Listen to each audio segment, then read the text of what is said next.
21st question from Digital SAT Test 3 Module 1. You've got some square root stuff going on equals another square root stuff going on. Saying what's a small solution to the given equation.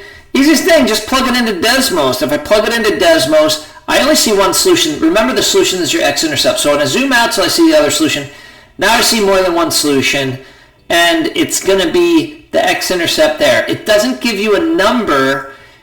You could count it over, but if you zoom in, it does give you the number, -3. Mark it, move on. See the following video, go to YouTube, Ivy Masters Learning Center.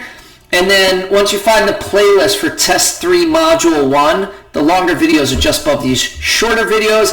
And click subscribe and check out this other square root video up here. Have a great day.